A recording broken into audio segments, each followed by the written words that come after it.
So welcome. We're glad everyone could join us today for what is the 5th installment of the Department of Correction Insider Series webinar. Our topic today is sentence calculation and release dates. My name is Heather Zwickert. I'm the Chief of Planning, Research, and Reentry at the Department of Correction, and I will be the moderator for today's session. If you aren't aware, Planning, Research, and Reentry is a specialized unit in the Office of the Commissioner that leads the department's data collection and analysis efforts, facilitates strategic planning, oversees the department's accreditation and compliance, and provides project management for multi-bureau initiatives as set by the Commissioner.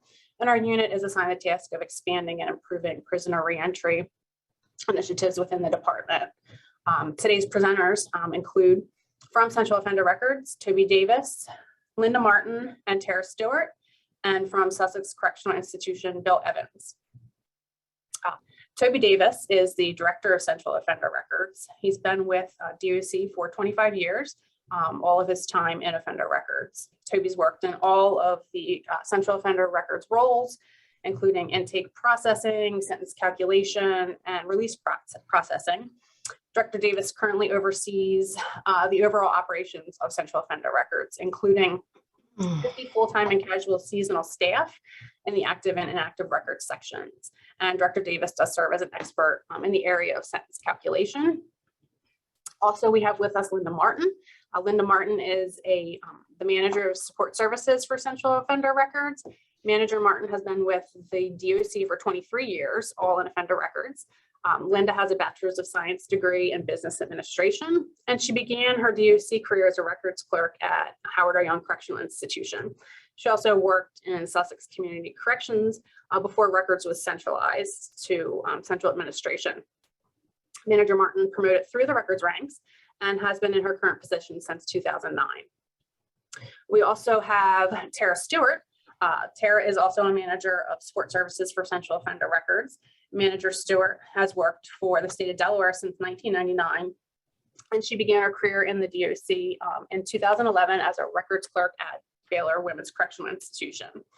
In 2009, Tara moved to the centralized offender records and was promoted to records supervisor in 2011. She was recently promoted to her current position of manager of support services in August of this year. And she recently completed the state of Delaware supervisory certificate program. And finally, we have with us Bill Evans. Bill Evans is the treatment administrator at Sussex Correctional Institution. Treatment administrator Evans is a 1996 graduate of Salisbury State University. Bill began his career with the DOC in 1998 as a correctional officer. He has served in the roles of correctional counselor, classification officer, and classification administrator before returning to Sussex Correctional Institution in 2018. Bill is also an adjunct instructor at Deltech in the Criminal Justice Department. So today's presenters bring over 90 years of Department of Correction experience to share with us today. So thank you very much for presenters for being willing to share some information with us today, and thank you everyone else for attending. For, I guess, some cleanup information, let's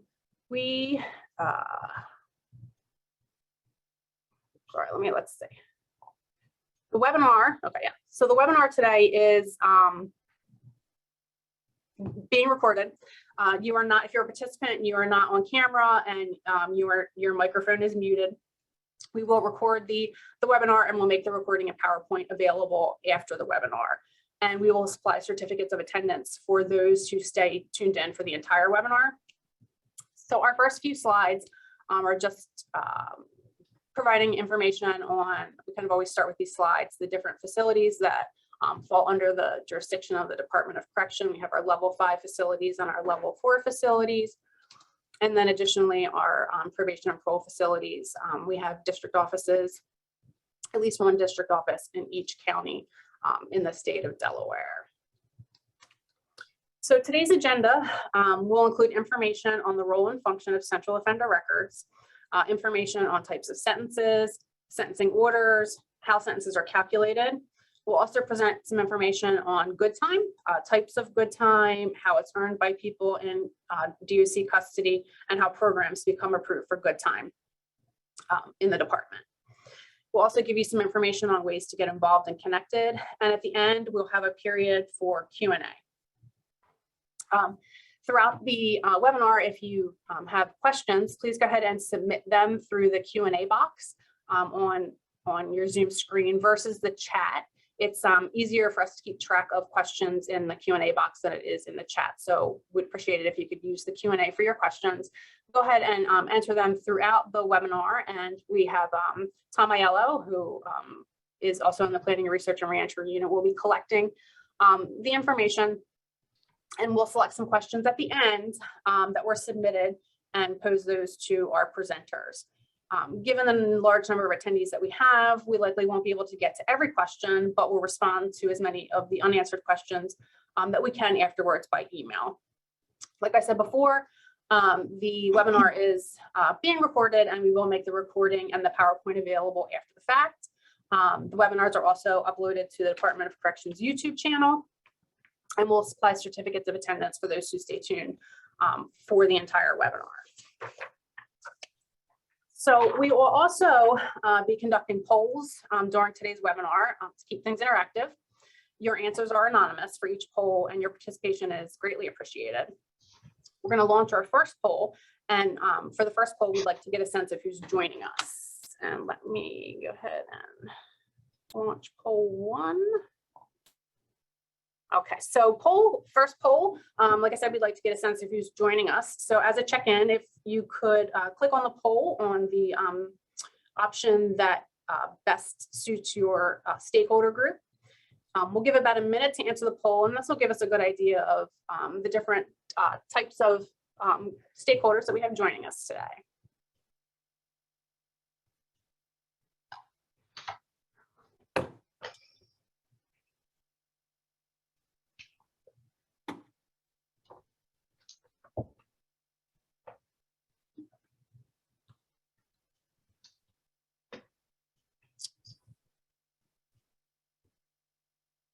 Thank you for everyone who is responding. We'll just give it another 15 seconds or so. Almost everybody has responded.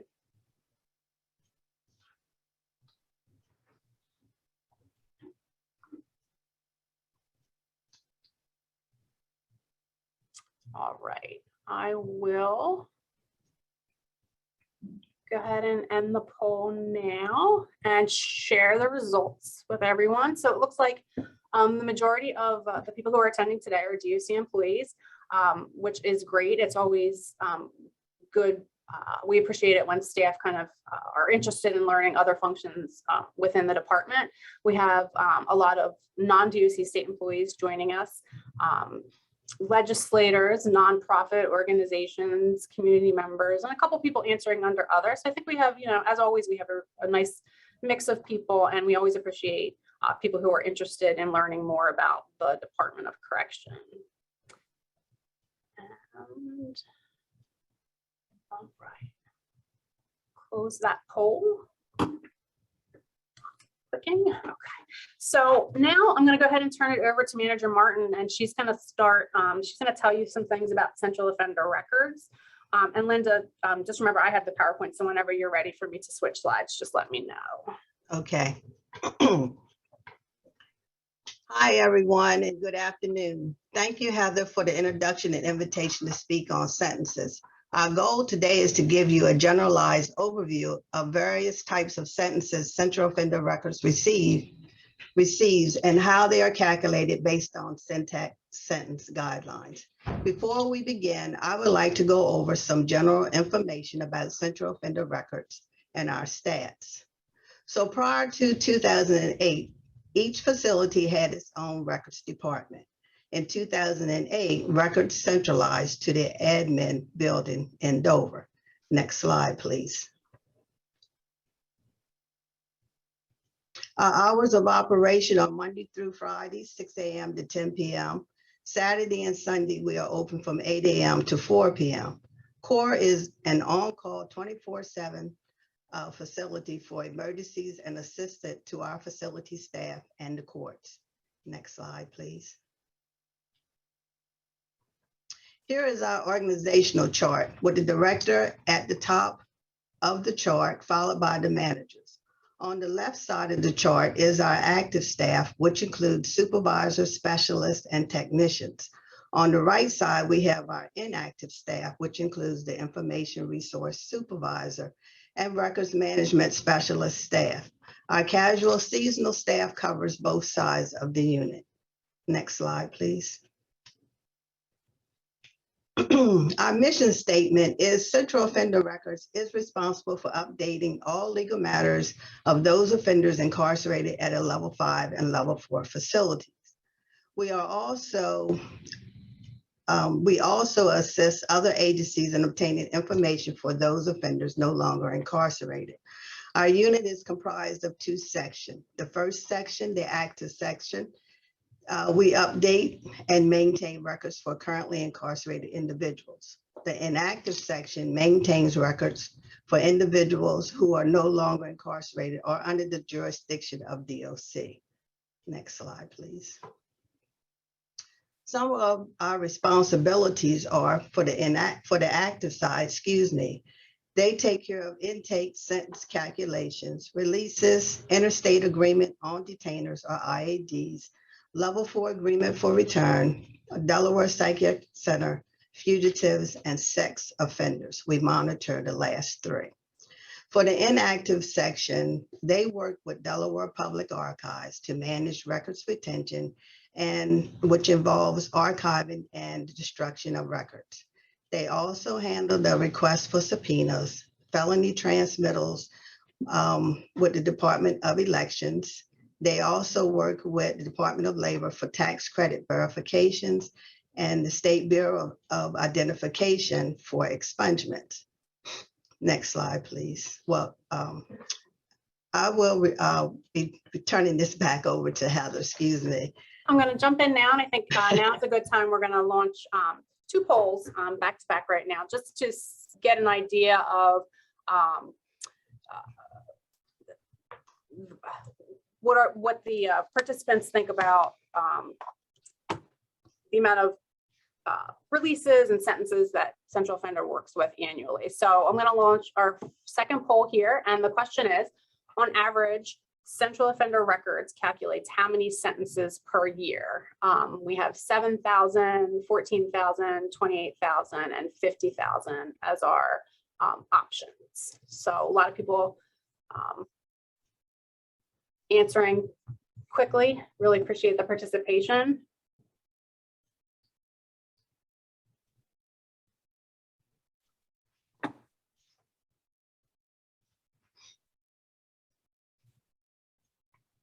All right, we'll just give it another couple of seconds if anyone's thinking about their answer.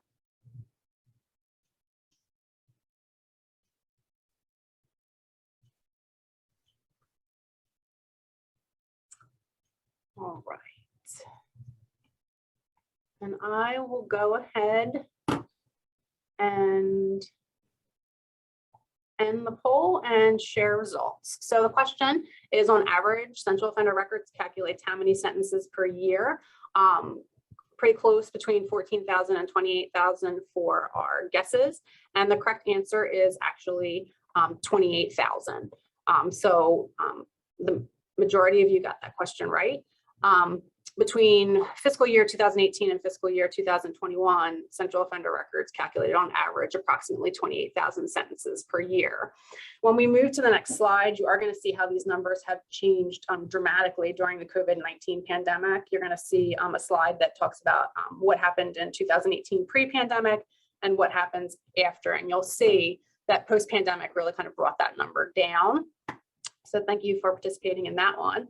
And before we do move on to the next slide, we're going to just launch one more. And the next question would be, on average, Central Offender Records processes how many releases from Department of Correction facilities per year?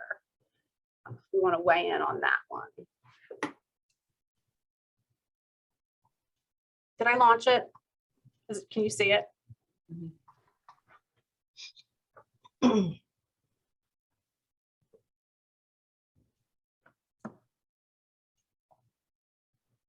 Oh, it closed early. Okay, let me see. See if I can relaunch it. Sorry, technical difficulty. Relaunch poll. Okay, there we go. I thought no one was going to answer the question for a second there. I thought, oh, we asked too many questions in a row, but thank you, Annika.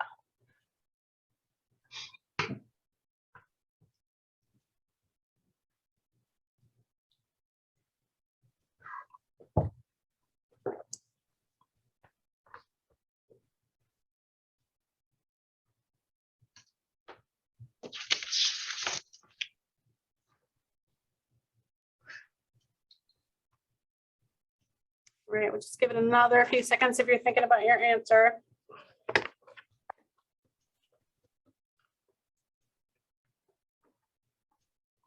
All right, and I'll go ahead and end the poll and share results. So on average, Central Offender Records processes how many releases from DOC facilities per year? So the most common answer was 15,000 at 33%.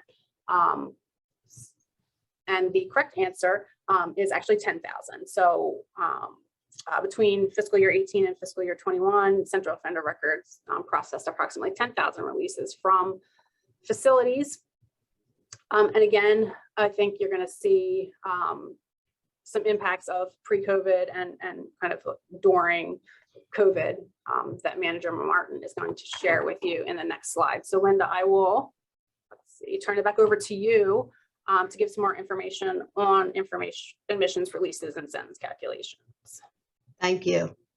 So here we are showing our current stats and prior to COVID stats. As you can see, fiscal year 18, our admissions were 15,133.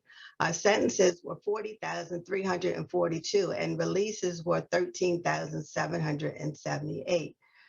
For fiscal year 21, which ended June 30th, 2021, our numbers were 8,636 for admissions, 12,853 for sentences, and 7,328 for releases. So as you can see, they did decline. Next slide, please. So in fiscal year 21, the inactive record stats were for felony transmittal requests was 6,208, for tax credits was 707, and expungements were 485. So this concludes the general information about Central Offender Records. I will turn it back over to Heather now. All right, thank you, Linda, for that information. Okay, so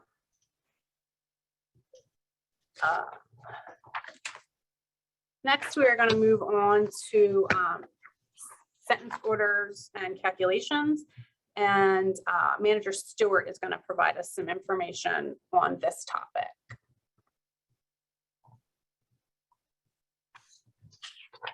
Good afternoon. This slide here will show you the different levels of supervision that Delaware has. Level 5 incarceration, this includes people serving prison or jail sentences. Level 4 is what we consider quasi-incarceration. This includes level 4 work release, level 4 treatment, level 4 VOP center, and level 4 home confinement.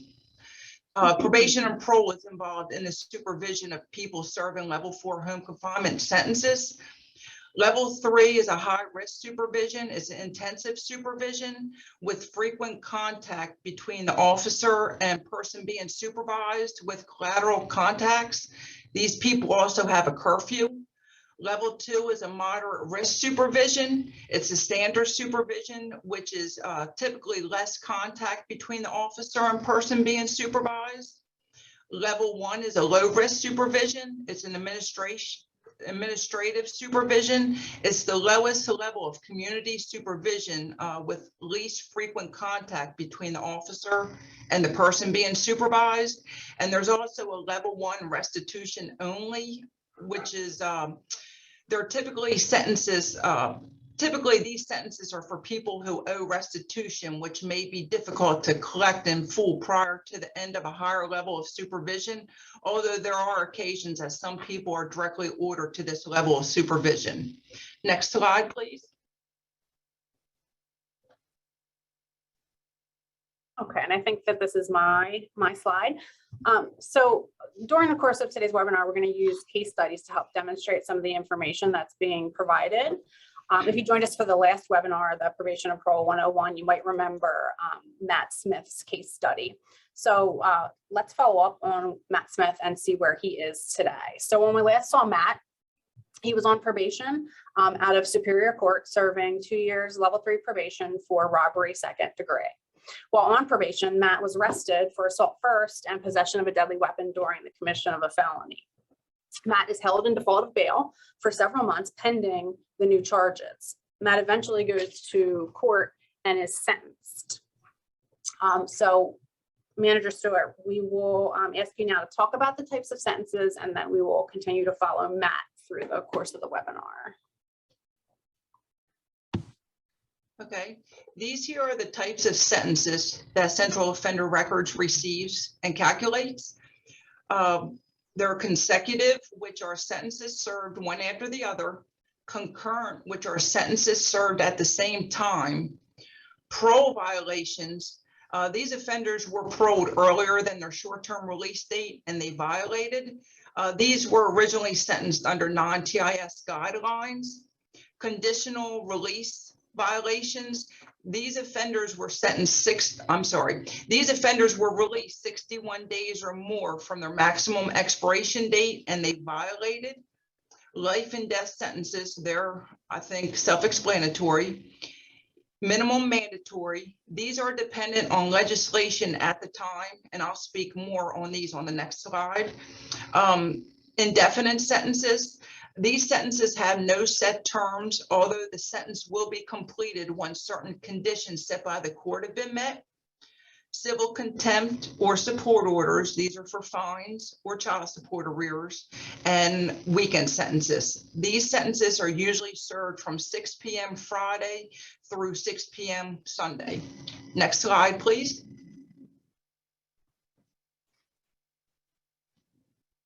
So here are some sentence definitions. I'm sorry, I'm going the wrong way. I'm sorry, give me 1 second. I apologize. There we go. There we go. So these are some sentence definitions. Mandatory sentence. Sentence requires specific amount of incarceration. Good time reduction is permitted unless otherwise stated by statute. Minimum sentence.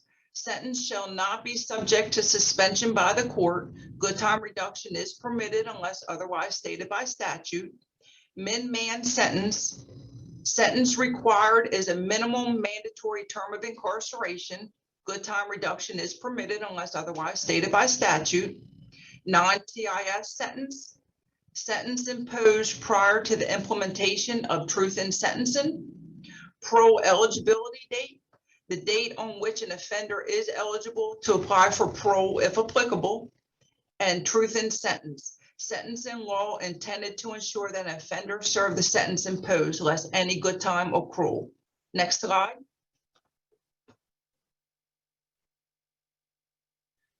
So truth in sentencing, here's some differences. Non-TIS, prior to July 1 of 1990, all sentences were calculated under non-TIS guidelines. Prior to August of 2019, application of good time was at a higher rate and they were parole eligible. Truth in sentence. From January 1, 1990 to July 1, 1990, offenders could choose which guideline to be sentenced under. And truth in sentencing included charges from Title 11 and 16 of the Delaware Code and DUI felony charges with an offense date on or after July 27 of 2015 under Title 21 Delaware Code subsection 4177. Next. Okay, so we'll return to Matt real quick. So Matt eventually goes to court on 12/12/21 and he's sentenced on the new charges to with an effective date of August 21st, 2021, 5 years of level 5, suspended after 3 years for 6 months level 4 DOC discretion, followed by 18 months level 3 probation. This is a truth in sentencing sentence, and it is consecutive. Tara already talked to us about consecutive sentences and truth in sentencing, and now she's going to give us some more information on the components of a sentence, such as effective dates, as we mentioned in Matt's case study here. Okay, what you see here is an ASAP order from Superior Court. The components of a sentencing order will show the court, the identifying information of the offender, the case number, criminal action number, and the charge, the sentencing date, the effective date, the sentence terms, any special conditions or notes, and the sentencing judge. Please note, although the effective date is given on the order, court will ultimately determine the effective date. Next.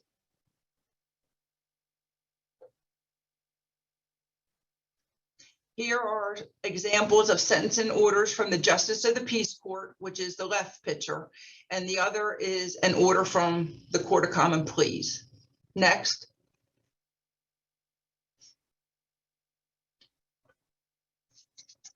So common sentencing order wording. Level 5 suspended for level 4. The level 4 starts the effective date on the order.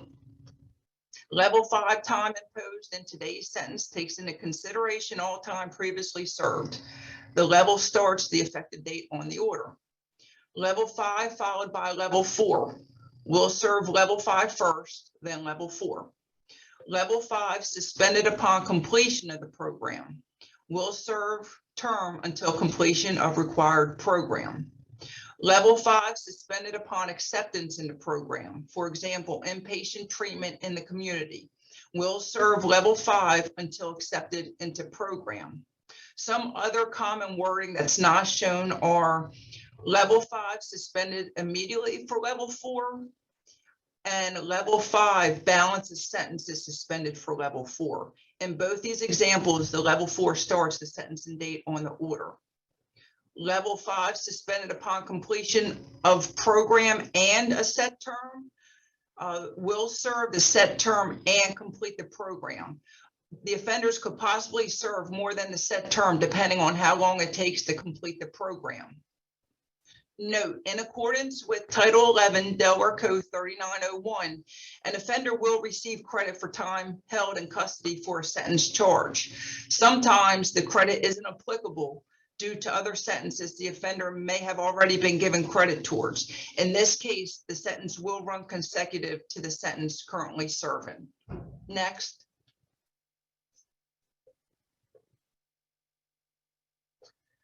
So a sentence calculation will show the effective date, the maximum expiration date, the maximum term, which is the maximum term of a sentence before good time is applied.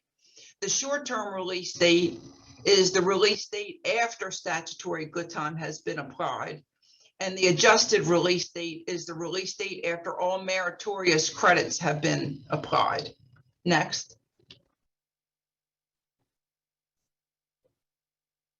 So once an offender is sentenced, we will, Central Offender Records will change the offender over from a detention or status to a sentence status. The sentence will be calculated applying the proper sentencing guidelines, and the status sheet shown will provide the following information. It shows the identifying information of the offender, the start date, the maximum expiration date, the short-term release date, and the adjusted date. It will also show the case number, the charges, and the sentence information. It shows sentence conditions and/or comments, the syntax level, and statutory good time earned. Note, if the offender earned any meritorious credits prior to sentencing, then the ADJ would reflect that upon sentencing if it's applicable. Next.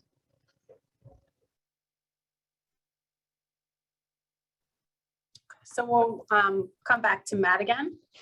So Matt will serve level 5 and then level 4 and then his probation term. upon intake into prison, Matt's level 5 term will be calculated. His effective date per his sentencing order is 8/21/21.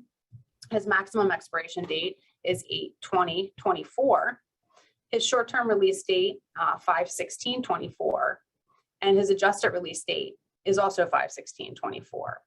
So Matt's short-term release date and his adjusted release date are the same at the time of initial calculation, unless he had some applicable good time prior to his sentencing date, right? So remember that the short-term release date is the release date after statutory good time has been applied, and that calculation is done up front. The adjusted release date is going to reflect meritorious bonus good time that has been earned and applied, and the meritorious good time and bonus good time are calculated and applied monthly or upon completion of a program. So that is why those two dates are the same at the initial calculation, and then the adjusted release date may change going forward as the person earns good time in the facility. So now we're going to turn it over to Treatment Administrator Bill Evans, and he's going to give us more detail on the good time process. Thank you, Heather. Thanks, Linda. Thanks, Tara. You guys did a great job. Thanks, Bill. So I'm going to go ahead and I'm going to try to do as good a job as they did. As always, we'll start to the first slide. Next slide, please. Everything that we do in the DOC, we get our authority to do so via through Delaware Code. That's from the powers of commissioner to the powers that establish a classification system to the powers to establish probation and parole, and the powers of how to establish a system of good time, where we go ahead and we technically we call it demutation of sentence, of how we establish a system to let offenders go through good time. The actual legal authority that if you want to look it up, it goes in 11 Delaware Code 4381 D and E. The big points of this is it gives the commissioner the power to establish a good time system. The offender sentenced on and after, where we can, gives us the power to grant bonus good time days, and it sets the total that we can issue per year at no more than 180 days per 365 days served. So next slide, please. So there's three types of good time that we talk about normally. Statutory good time, this is the good time that we quote is earned for good behavior. Meritorious good time, it's good time earned through active participation in education and rehabilitation work and other programs as designated by the commissioner. That's it's just like it is, you're working in the laundry, you get some days off per month. You're in education, how many hours you're over there, you get some days off per month. And we'll talk more about that later. And meritorious bonus good time. That's a good time earned for successful completion of approved programs designed to reduce recidivism and approved by commissioner. And that bonus good time is only applicable to offenders sentenced after August 8th, 2012. That's when Senate Bill 226 was signed into law, that we established a lot of this bonus good time system. I like to look at it as three pools that we're dealing with. One pool they get right at the very beginning, that's when they calculate the sentence. The second pool, which is the meritorious, they earn as they go through their incarceration. And the third pool is they earn when they complete an evidence-based program. That's how I teach my staff to look at it, and we'll talk more about these three different pools. Next slide, please. Statutory good time. Good time is based on the length of an individual sentence. TIS statutory good time is as follows. For the first year, which is month 1 through 12, you get 2 days per month. Then every year after that, or month 13 on to their incarceration, you get 3 days per month. Non-TIS good time, they had more of an accelerated good time system pre-TIS, pre-1990. 1 year was 5 days a month. 2 years was 7 days a month, 2 and 3, 9 days a month, over 3 was 10 days a month. So there was a lot more good time earned, but there was reasons for that. It had to do with parole eligibility dates and and such. We still have a few offenders incarcerated now that have been incarcerated prior to 1990, and you still see some of this good time in use, but it's more of a rare occurrence. I would say, I would like to have the numbers, but I'm assuming 95% plus right now of our offenders have their good time calculated as TIS good time. In the example above, the individual serving 9 months at level 5, he's earning 18 days statutory good time. So it's 9 months times 2 equals 18. Has a note in the bottom that the good time can be taken away for disciplinary infractions or for receiving a new charge and being convicted while incarcerated. The one thing to note on that piece right there is you can only take what has been earned so far. So in the, say, look up that example, if the disciplinary infractions incurred in June 2021, the maximum they're going to be able to take for that situation is 2 days. So you can only take technically what's been earned or how much been served so far. So next slide, please. DOC good time policy. DOC policy 3.18 governs the practice of issuing both meritorious and bonus good time. This policy establishes a program requirements for meritorious good time and bonus good time consideration. These requirements are attendance tracking, R&R, adult program tool assessment, demonstration of evidence-based practices, completion criteria, acceptance of DOC classified offenders into the program, quarterly SPOC reporting upon DOC request, pre and post tests upon DOC request, and client satisfaction surveys upon DOC request. All of this, for the past 10 years, we've committed to conducting programs that are based on evidence-based practices. And all of these criteria come directly out of our research and out of what we've learned so far in how to establish these best practices in corrections. So everything that we're giving good time for now has been assessed, we've reviewed, and we're constantly reassessing and reviewing it to see if it's still applicable for good time or bonus good time. Just because we've looked at it once doesn't mean we're not going to look at it again. So next slide, please. Meritorious good time, effective October 1st, 2021. Good time may be awarded at a rate of up to 10 days per calendar month. Meritorious good time may be earned by participation in education, rehabilitation, work, and/or programs as designated by the commissioner. Next slide, please. DOC good time policy. DOC policy 7.2 establishes a system to record and report meritorious good time credits. As you can see in this example, 4 hours per month could get you 1 day, up to all the way more than 144 days, or more than 144 hours could get you 10 days a month. So for instance, to get 1 day, to get 4 hours, anger management currently is 1 hour a week. When we put that good time in the system and it gets approved, that offender could get 1 day credit or 1 day meritorious good time for participating in anger management that month.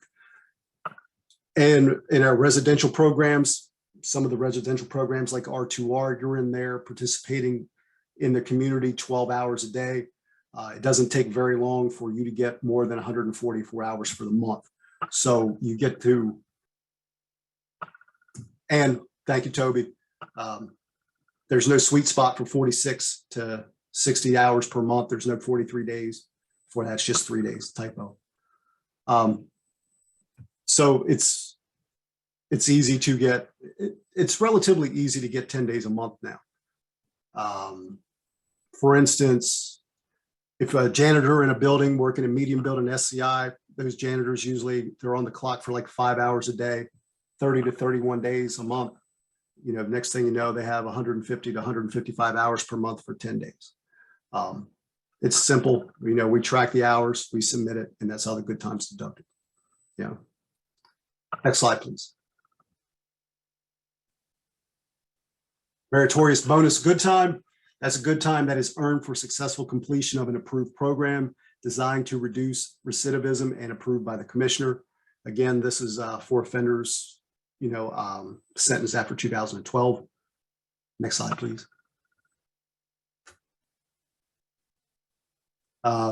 We have a process of deciding how much bonus good time, if a program is appropriate for bonus good time, and how much bonus good time we will give for completing that program.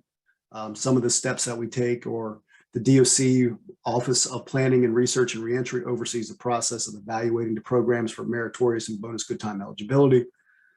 Planning and Research will assess the program and make a recommendation to the commissioner for the approval of the program to award meritorious good time and the amount of bonus good days given for completing the program. The programs are reassessed periodically by the Office of Planning, Research, and Reentry to ensure the program is maintaining fidelity to the model and continues to employ evidence-based practices. Next slide, please.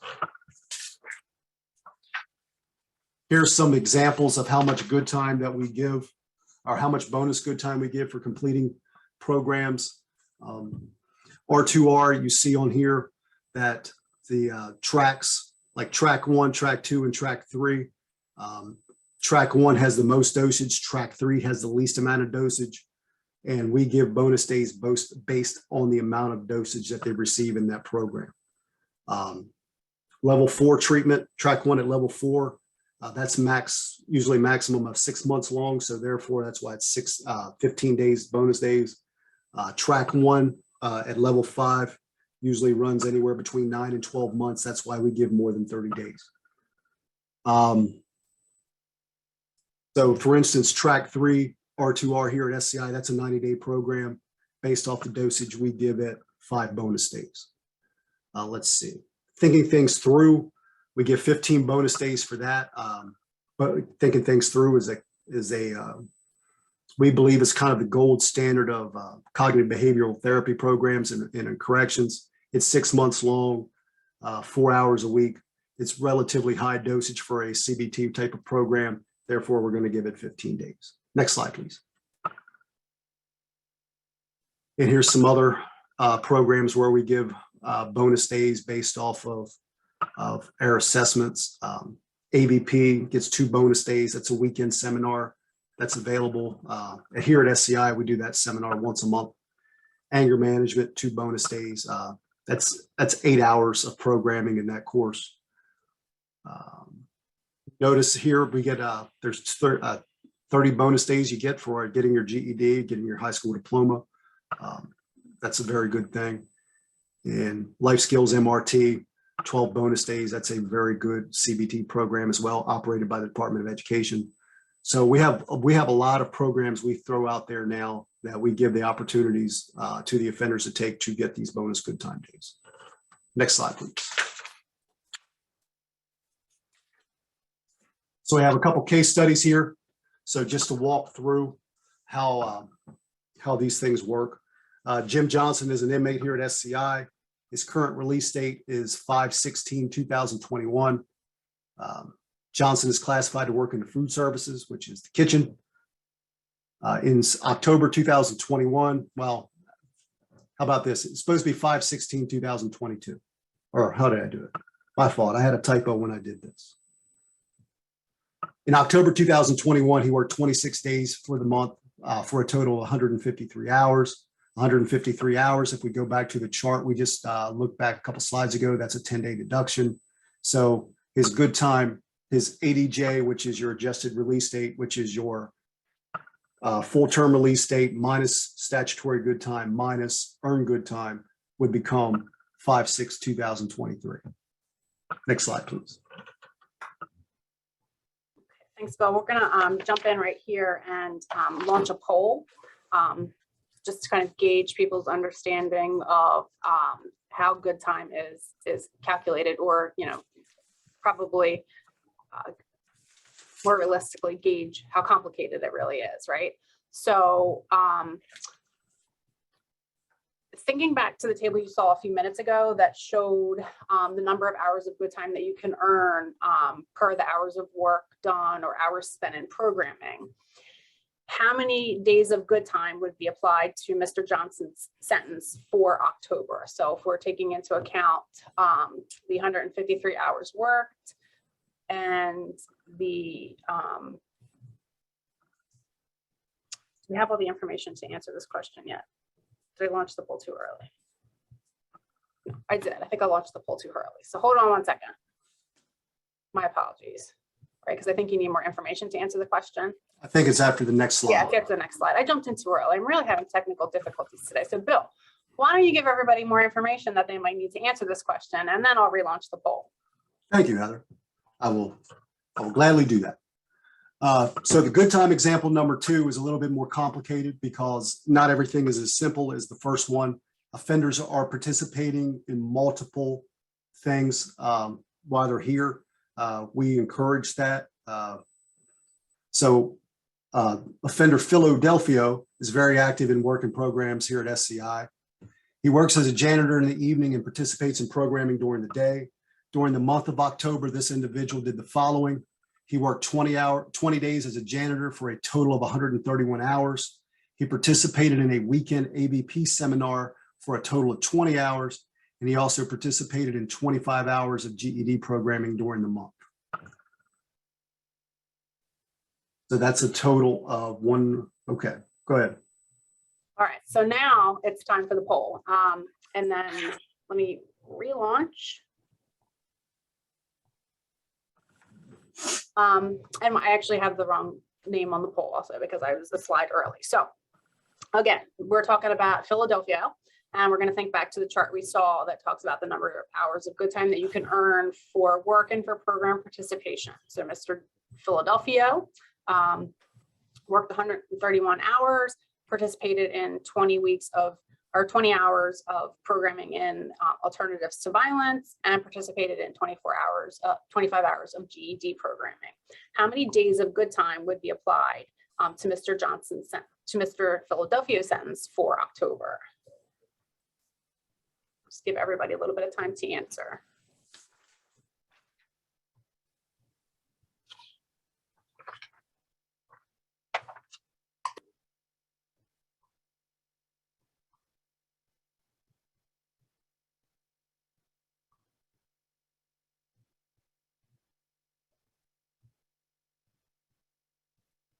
All right, just a couple more seconds.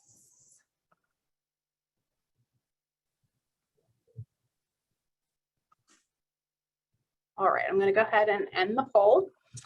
We'll share results. So 68% of people believe that Mr. Philadelphia is going to earn 10 days of good time for this month. We have people picking all the different options, but the majority picked 10, followed by 11. So Bill, can you tell us how many hours of good time that are going to be applied, and can you explain it to the group? You can only, in this situation, 10 days will be deducted. There's 3 different actions here. One was 131 hours, which would be a 9-day deduction. The AVP, it would be submitted as 20 hours, which would be a 1-day deduction. And education would be submitted, separately for 25 hours, which would be 1 day deducted. However, that would be 11 days. The cap that we currently have is 10 days per month. So while those 11 days would show up in the system, only 10 days would be deducted because that's the maximum amount that we can deduct as per our operations. So the answer is 10.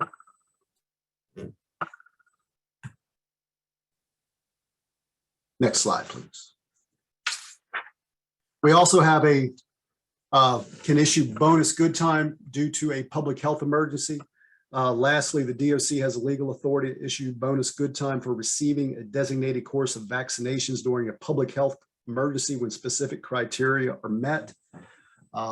These criteria for currently for us is, to be 2 weeks post-vaccination, which means you've taken both courses if you're taking the Moderna or the other one. So 2 weeks after that, you would get 5 days deducted off your sentence. I just did a little research this morning about how many we've done in the Bureau of Prisons since January 1. And we've given out, so far, 2,299 offenders have taken their vaccine shots since we started this. I looked at the reports this morning. So I thought that was pretty interesting that so many offenders have taken it so far. Next slide, please. Case study, Matt Smith. Okay, so finally we have Matt Smith again. So Matt Smith continued earning good time throughout his sentence and ultimately accrued 140 days to programming, work, and education. So his release date based off of the first case study would be 12/27/23. You come up with the 12/27/23. If you walk through it, when you look at the sentence calculation, his original MED date would have been, what was it? 8/20/2024. His standard short-term release date, which would have been his release date as soon as they loaded the sentence, which would have been the maximum expiration date minus his statutory good time that he earned, would have made it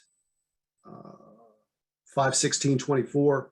And those 140 days that he earned through work and treatment takes it down to 1/27/23. So it's math involved. I didn't think people would know there would be math, when they signed up for this course today. But there's a lot of times we have to do the math when we're case managing these cases out to come up with a calculation of when we think an offender is going to get out to properly case manage. So my staff or do math like this often. So we can a lot of times estimate release dates based off of what we think is going to happen. So we properly plan out the case. And that's good time in a nutshell. I'll turn it back over to Heather. Thanks, Bill. Thanks so much. So that is basically the end of the information that we plan to present to you. Thank you to Director Davis and managers Martin and Stewart and Bill for taking time and putting together this presentation for us. We did want to provide you with information for different teams at the department who might be able to help with any questions that you have. What you have in front of you is email addresses for our reentry mailbox, victim services, community relations, and we've also included the telephone number for central offender records. Like I said, we will send out the PowerPoint. So if you don't get these email addresses and numbers written down, you'll get the PowerPoint after the fact.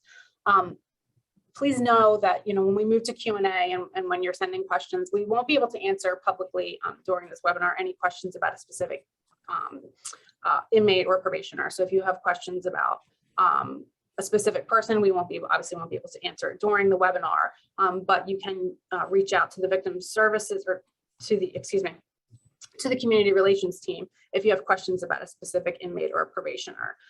Keep in mind that there is certain personal and health information on inmates and probationers that we cannot release without their permission. So if you do reach out to community relations about someone specifically, you may be asked about your relationship to the individual you're inquiring about, and if that individual has given permission for information to be released to you. And again, the number is there also for central offender records. And you can visit the Department of Corrections website. So on the Department of Corrections website, there is a specific bar for reentry, and you can also find all Bureau policy on the website. So there are very few Department of Correction policies that are not publicly released, and you can find all of the policies that are up for public release on the website. If you go under the About section, there's this tab for policies and procedures. Coming in February 2020, we have the 6th installment of the DOC Insider Series, which will be Education in Prison. We hope that you're able to join us for that and keep an eye out for a date announcement for that. If you are on this webinar, you'll be part of the, I believe, the email blast for future webinars. And you can also, the webinars are also announced on our social media pages. So keep an eye out for the February topic. That will be followed by cognitive behavioral therapy in prisons. That will be scheduled for April. And also, if you have any suggestions for future webinar topics, things that you would like to learn more about, please email the DOC reentry mailbox with your suggestions. All right. So the last thing that we would like to do before we move to the Q&A section is just launch a final poll. And what we are looking for is your feedback on what you thought about today's webinar. So I'm launching a poll now. And again, remember the poll responses are anonymous. If you could just rate how satisfied you are with today's webinar. Poor, it wasn't helpful, so-so, somewhat helpful, good, you learned something, or excellent, very valuable information. And again, if you have any suggestions for improvements, you can always reach out to us through the reentry mailbox. After we finish this poll, we are going to move on to the Q&A session. And we will try to answer as many questions as possible during the time that we have remaining.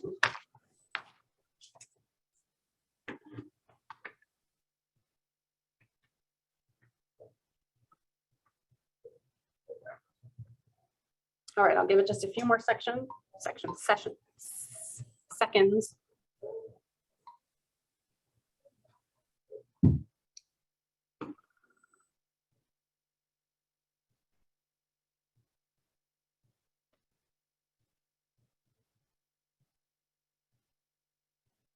All right, great. I appreciate, we definitely appreciate the feedback. So now we're going to go ahead and move on to the question and answer portion here. People have been submitting questions through the Q&A box, and Tom Aiello has been helping us out by gathering questions, answering what he can, and then gathering questions to send to us. So I have a couple of questions that he sent over here that people have asked. So the first question, and I think this would be, we'll pose this to our central offender record team, anybody who wants to answer. So the question is, when an individual is at a level 4 facility, do they automatically earn 5 days a month of meritorious good time? So maybe can we talk about the difference in good time between level 5 facilities and level 4 facilities? As far as meritorious credits, all offenders earn monthly good time in accordance with the established scale per hours as they're reported and approved to central offender records. So it's not automatically 5 or 10 or whatever. It depends on the amount of hours that are approved and reported to central offender records to post. And is there a difference between what's earned in a level 5 facility and what's earned in a level 4 facility? Historically, to my knowledge, I mean, Bureau of Community Corrections could probably speak better as to how they report and how they determine programming at level 4 facilities. But like a work release offender, you know, if they're at a work release center and they're actively job seeking, and naturally then historically they would, I'm not going to say automatically because it depends on what's been reported, but naturally they're going to get the maximum amount of meritorious credits because, you know, there's 8 hours in a day, you know, 30 days a month. So The level 4 facilities. For level 4, like level 4 work release, for example. But that you can earn meritorious good time while at level 4. I am referring to meritorious good time. Yes, I mean, offenders earn statutory good time whether they're at level 4 or level 5, depending on the term that was imposed. Very good, thank you. Okay, so the next question is, are there any charges that still fall under non-truth in sentencing and receive the higher good time rate? So is there anything that you could be charged with today that would fall under non-TIS? Today, as of 2018, there are still charge classifications, Title I 21 charges, for example, that according to CENTAC are classified as non-TIS terms. However, the good time rates are in accordance with truth in sentencing. And Title 21 is, DUI, driving charges, those sorts of things. so 21 is the motor vehicle portion of the Delaware Code. So motor vehicle offenses. Correct. Thank you. All right, so how do central offender records ensure that sentences are calculated correctly? And are there audits done? We verify upon calculation, we verify based on good time rates, based on the orders that are on hand, as far as effective dates, has the offender served any other sentences that may impact any sentences that have been imposed. The individual who calculates the sentence initially, they verify that, and then we move it along to a supervisor or a specialist who then begins the process all over again and verifies the work of the individual who calculated that term and approves it. So basically, every sentence upon calculation is reviewed and calculated by two separate individuals. At any time an offender's record is touched for any reason, for any document that may be received, and the record is audited to ensure that everything is accurate. Thank you. And I'm not sure. So the next question is related to home confinement. And the question was, can individuals on home confinement earn good meritorious good time during the home confinement portion of their sentence? If they're initially ordered to be held at level 5 or a level 4 incarceration location, pending placement at home confinement, applicable good time is applied to that term. Once they get transferred out to home confinement, that's considered more a probation level sentence, and they don't earn good time though. So, and I think that was, I think there was another question that came up about earning good time on probation, and so what probation, people on probation are eligible to earn is, that is called earned compliance credits for probation. And if you want more information on that, it's actually in Delaware Code under Title 11, it's 4383. Anyone who was sentenced to probation after August 8th of 2012 is eligible to have their probation sentence reduced for compliance with the conditions of their supervision. And the earned compliance rate for probation and parole is 30 days of credit for 30 days served, or 30 days under supervision. So essentially, you could have your probation sentence reduced by half. So we aren't permitted to reduce a sentence to less than half, but you can have your sentence reduced by 50% for full compliance with the terms of supervision. And it's that the earned compliance credit is actually, it's an all or nothing. So it's unlike good time, where you can earn good time and have portions of the good time then forfeited for disciplinary infractions. Earned compliance credits are you either get all of them or you get none of them. So they're not weighted, and they are not taken in or earned in pieces. It's all or nothing for the good time. And there are certain offenses that are not eligible for the earned compliance credits, and that includes things like people who are on probation for sex offenses, violent felonies. If you're on a restitution only probation and the restitution obligation hasn't been completed, you're not eligible for earned compliance credit. But again, I think we talked about that some on the probation and parole webinar last time, which you can view. If you missed that, you can view that webinar on the DOC's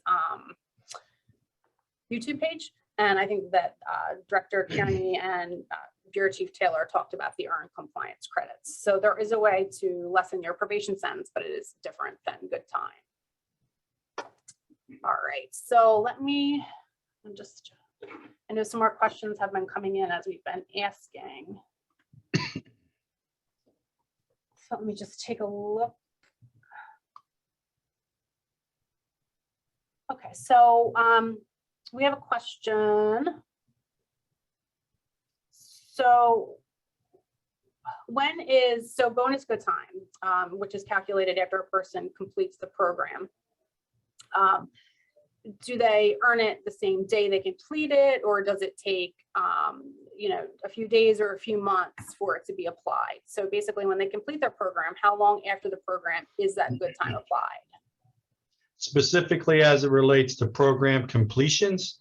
For those bonus meritorious credits that may be applicable, as soon as it's determined and approved by the program that the offender has successfully completed the program, that's reported to central offender records, and due to many sentences being suspended upon successful completion of a program, as soon as we receive those notifications or certificates of successful completion, they are assigned and triaged real time, and the files reviewed, and if indeed the offender is to flow down to a lower level or be released, then we process that immediately. If not, then that good time will be applied on the spot as we're doing the work.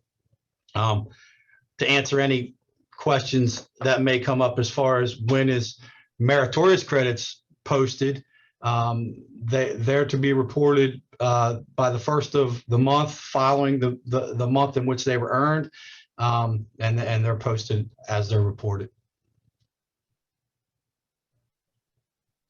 Thank you, Toby.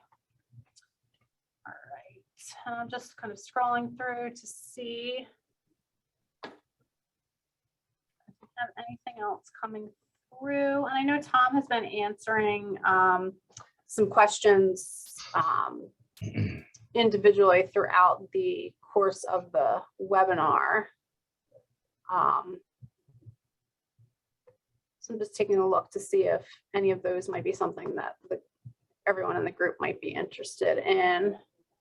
I think one of four, because this is complicated. So I think, and one of the questions was, and I'm not sure if everybody can see the answered questions or not. I feel like they can, but I think this one is a good one to pose. So the question is, so the three types of good time: statutory, meritorious, and bonus meritorious. Is the total max for all three together 10 days, right? So is it 10 days combined, or can you get statutory, you get all your statutory time, and then you can get 10 days a month of bonus and meritorious bonus? An offender is eligible per statute to earn up to 180 days per calendar year of good time combined. TIS guidelines indicate, for the first year, 2 days a month; for months following, 3 days a month. So maximum an offender can earn for statutory is 36 days per calendar year. But they would get their 3 days per month, and depending on the rate in which they're programming and educating and doing that, they can earn a maximum. Let me rephrase that. They can earn, 10, 15, whatever, but only a maximum of 10 days is eligible to be reduced off of their adjusted release date. So between statutory good time, say they're earning 3 days a month, and they max out at 10 days a month for meritorious, then they can earn up to 13 days per month of statutory and meritorious good time. Now, bonus good time, depending on what program they complete, they can earn that as well, keeping in mind that offenders only able to earn a maximum of 180 days total, all combined good time per calendar year. Thank you. So that 10 days does not include the statutory. No, that's meritorious good time. But all of it together is maximum of 180 days. Per calendar year, yep. Yeah. Yes. And I think that's a good point, Director Davis, is that, you can earn as much as you can do is as much as you can earn. But it's what we can apply to a reduction of your sentence that is capped. So there's not, we certainly don't say, oh, well, Mr. Smith, you've hit your, 10 hours for this month. You might as well stop going to your classes for the rest of the month, because you're not going to get any credit for that. That's not how it works. You earn, and what's capped is what we can apply to reduce your sentence. We post it and we record all of it, but only a maximum of 10 days will be reduced from the adjusted release date. Thank you. All right, so let's see.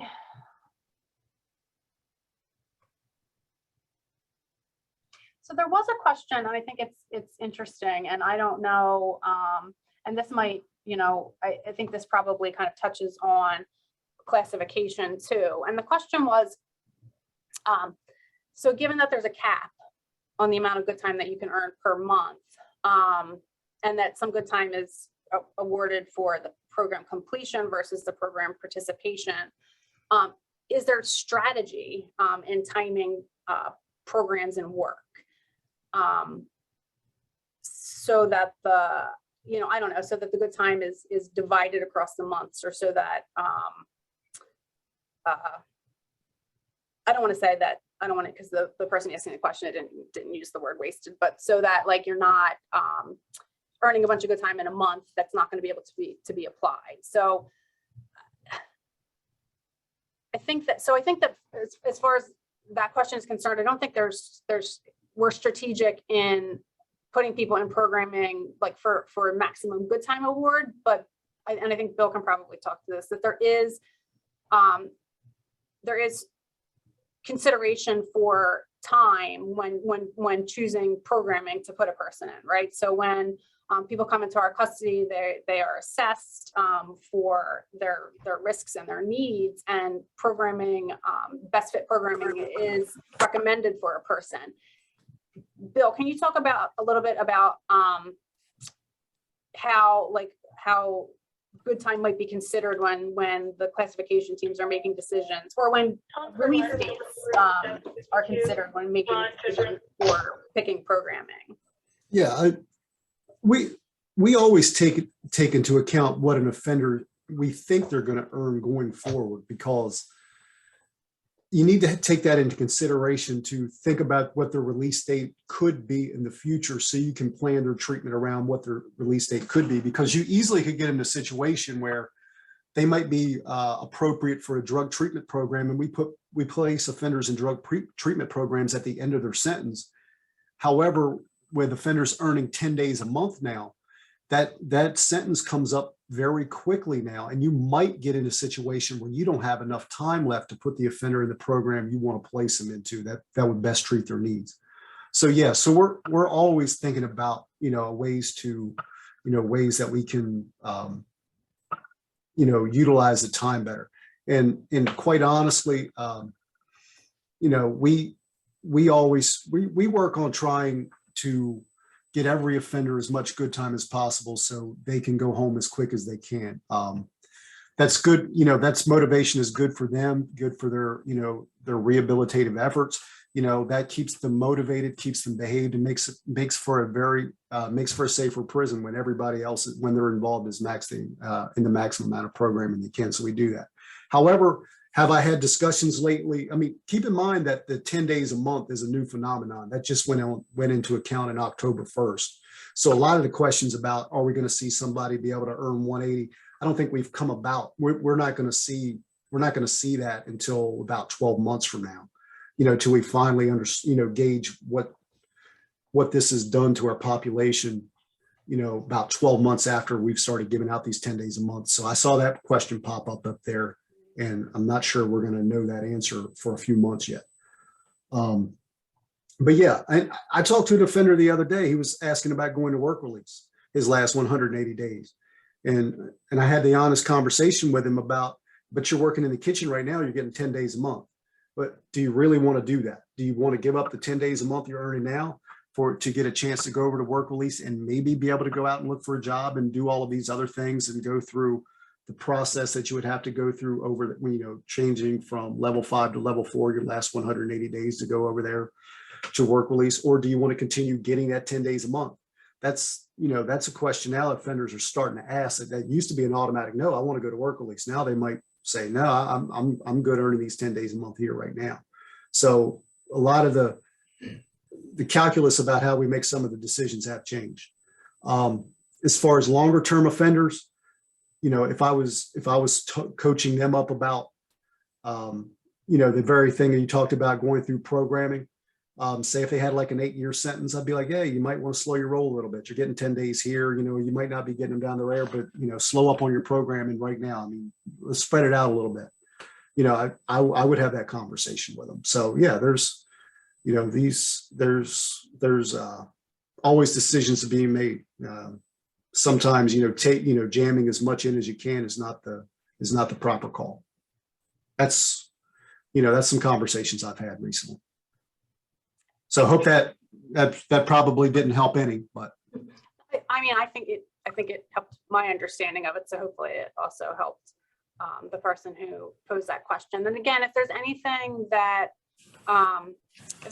we didn't get to, or that you don't feel like you got a sufficient answer to, reach out to us and let us know. And again, some of the questions that we may not have answered here, Tom may have indicated to you that we'll provide you with a follow-up answer after the fact. And I think that, Bill made a good point about the 180 days. That's a new cap. That's very new. And, I think there was kind of a question about,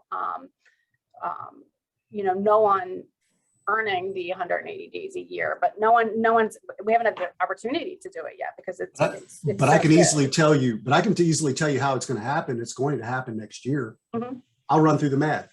Guy's on his second year of his sentence or his third year of his sentence. He's getting 3 days a month. He's working. He's getting 10 days a month. He earns his GED. There's 30 bonus days. If you add them all up together, that's 186. Mhm. That's more than he can earn for that calendar year.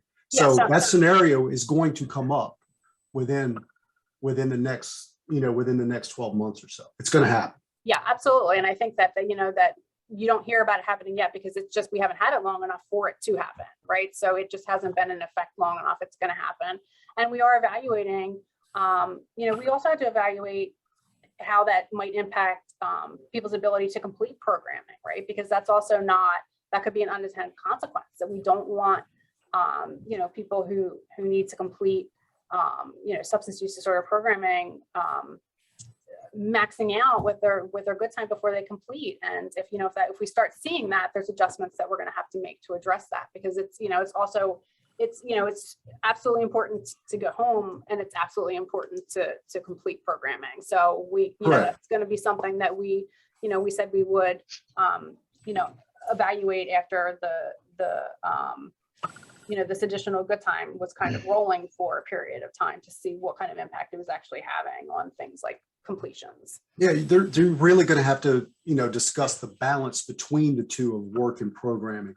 When an offender is getting 10 days a month for programming, it's going to be very difficult to talk that offender into giving that up, to go ahead and possibly get less time to go participate in the treatment that he needs to reduce his rate of recidivism. And there's going to be some pushback there, and you just have to be prepared for it. Thank you. So then a question just came in, and I think this is a good question too. So when does the calendar year run as far as start and end dates of the year? So we keep saying you can earn 180 days per year, right? So that's it's not based on a fiscal year or a calendar year. It's based on the year that the offender is incarcerated, 365 days of incarceration. Is that correct? It's all dependent upon the offender's start date of their term. The begin date, calendar year 365. If their sentence began today, December the 15th, that calendar year ends December 14th of 2022, and then it resets. Thank you. Based on the start date of their term. Yeah, so so if you come in December, that doesn't mean that you miss out on however many days because you didn't start your sentence till December. It's based on your actual the year is your sentence year, not anything else. Now, naturally, if you're sentenced to less than a year of incarceration, then this conversation is not going to apply to that offender. All right. So I'm just double checking again. I think we're coming up on time is running short, and I'm not seeing, Tom's kind of fielding me some questions that he. Well, while you're looking as well, I just wanted to follow up on what Bill was talking about, evaluating each offender's circumstance. And I think that points out a very important point in that, every offender's situation can be uniquely different depending on their circumstances.